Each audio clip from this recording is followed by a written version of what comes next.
What's going on, you guys? My name's Ty Knots, and welcome to Top 5 Unknowns, 5 creepy photos found on Reddit.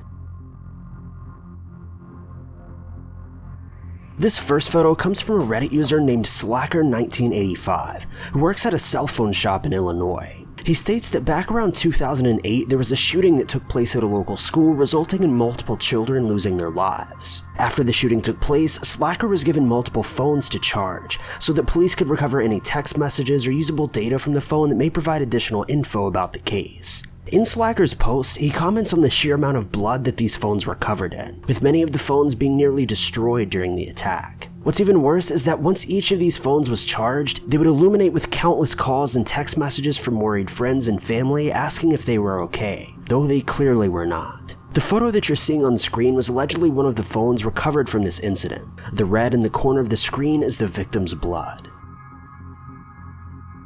Number 4. Reddit user Jubo23 posted a photo on Reddit of his aunt who allegedly discovered a pit of plague victims near the outside of her garden. Back in the 14th century, plague victims were buried in mass graves in remote locations in an attempt to cut down on contamination. In 1665, at the peak, the plague is believed to have wiped out over 25% of the London population, totaling about 100,000 people within just 7 months' time. To compare, if a nuclear bomb were dropped in the dead center of London around this time, the number of victims would have been largely comparable. Though the plague didn't only take place in London. In fact, it spread all throughout Europe and select portions of the world. The plague even hit the United States in the 20th century, but wasn't even remotely as harmful as it was in its earliest stages. The photo you're seeing on screen was taken from the user's aunt's garden, presumably back in the 50s or 60s. Number 3.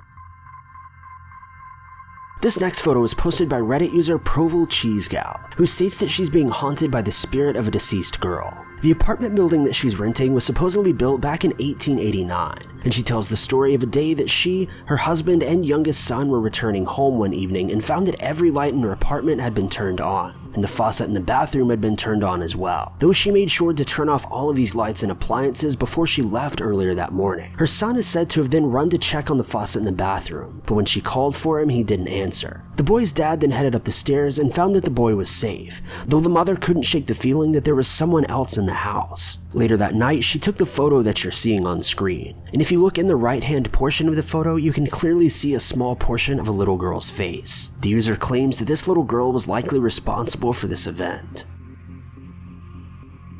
Number 2. Another user states that she believes she captured an image of a ghost or some type of spirit in a selfie. Though after this discovery, she did a bit of research on her home and surrounding areas and allegedly discovered that her home used to be a crematorium. The image that the user uploaded shows the mother and daughter taking a photo in their living room, allegedly home completely alone. Though if you look in the photo, you can clearly see a distorted looking figure lurking around. Number 1. One evening, after locking his home and heading to bed, a Reddit user by the name of Brian left his phone plugged in on the first floor of his home. When he awoke the next morning, he found that someone had tried to unlock his device. He then recalled that he set up his phone to take a photo of anyone who typed in the incorrect password multiple times, so he checked the photos to see what was going on. The photo was taken at 1:19 a.m. and shows a disturbing humanoid face staring directly into the camera. Understandably, the first thing that Brian did was assume someone had broken into his home, though after spending the remainder of the day checking for any possible entrance or exit, he determined that his home was completely secure, meaning that the person was either still inside or was never physically there to begin with. Thank you guys so much for watching. If you like this video, be sure to click that like button. Also, don't forget to subscribe and click that notification bell to keep updated with our videos.